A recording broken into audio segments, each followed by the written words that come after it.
pembahasan dua, manfaat hidup, manfaat mati.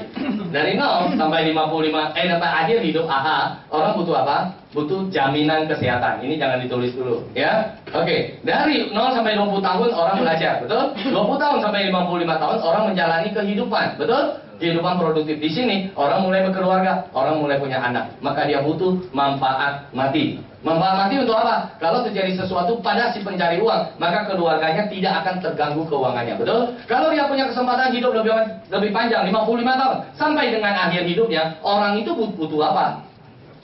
Dia butuh penghasilan pasif. Tanpa kerja dapat uang.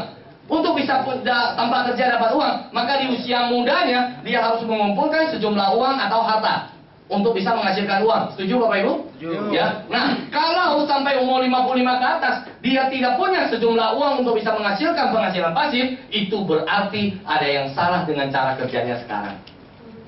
Salah satunya adalah malas-malasan, menunda, boros, tidak merencanakan keuangan, betul?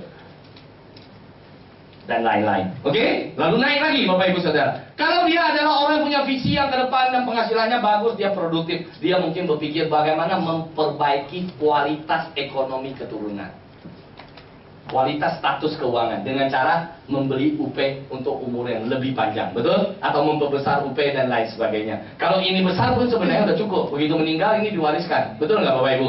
Ya. Nah, berarti ini menjadi pilihan nomor 4. Boleh ada, boleh tidak ada. Karena ini dan ini sama saja, betul? Sekarang kalau saya punya ruko 10, kepakai 2, lalu saya meninggal, kan 8-nya diturunkan ke anak, kan memperbaiki ekonomi keluarga nggak Bapak Ibu Saudara? Halo, lalu kita habis bicara sampai ke depan, mundur nih ceritanya. Ternyata seseorang itu baru mampu 2 poin, maka poin paling penting adalah ini dan ini, betul? Kalau mampu 3, ini dan saving. Ini artinya apa Bapak Ibu? Ini artinya saving. Ini artinya top up Bapak Ibu di bisnis kita Bapak Ibu. Tahu kan? Ya, kalau ada uang tuh di top up, ada uang di saving. Tujuannya apa?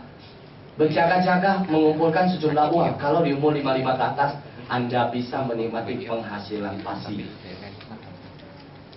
Halo, Bapak Ibu Saudara. Ini bukan soal Anda harus punya 5 juta atau 50 juta per bulan baru boleh begini, oke? Anda punya 500 ribu saja, Anda pun boleh begini. Setuju nggak Bapak Ibu? Jadi bisnis kita ini luar biasa nggak nih? Luar biasa. Masih ada harapan nggak nih di Tanjung Pinang? Masih. Oh, masih ya? Baik, Bapak Ibu sampai sini ada pertanyaan?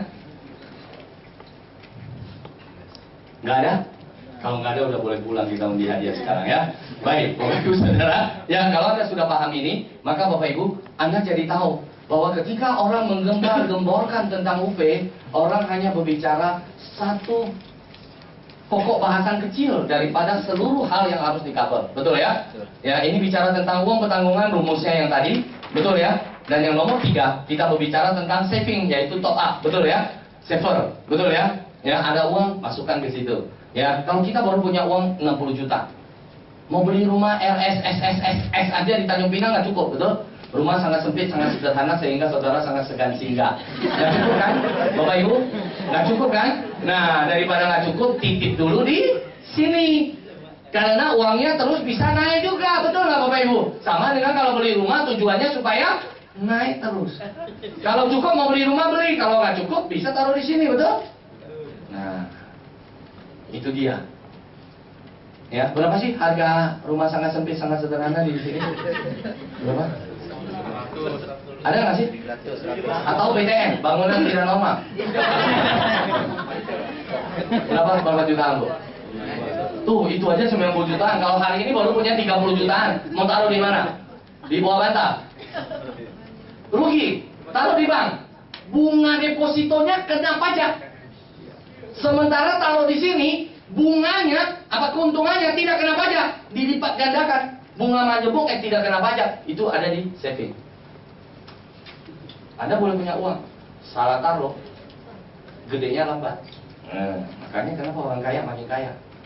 Orang kaya pintar, dia pergi belajar gimana caranya supaya uang saya tidak melanggar hukum, tidak melanggar aturan, tapi tidak kena pajak. Uang yang ada di saving, di top up, itu nggak ada kena pajak, selisihnya nggak kena pajak, betul ya? Hah? Kena pajak? Enggak, kena pajak nggak? Selisihnya. Misalnya nih, saya punya penghasilan, saya taruh 1 miliar, lalu unitnya naik jadi 1,5 miliar. Setengahnya ini kena pajak nggak? Enggak. Kayak bank nggak kena pajak gitu kan? Kayak bank kan saya taruh 1 miliar, bunganya 500 juta, kena pajak kan 500 juta ya? Yang ini kan enggak. Jadi kalau taruh uang, taruh di tempat yang nggak kena dong. Orang belum dipakai juga udah kena, betul nggak? Jelas ya? Nah ini contohnya. Dan ini tidak melanggar hukum, karena peraturan mengizinkan begini. Cuma orang aja yang nggak tahu cara taruhnya, betul ya?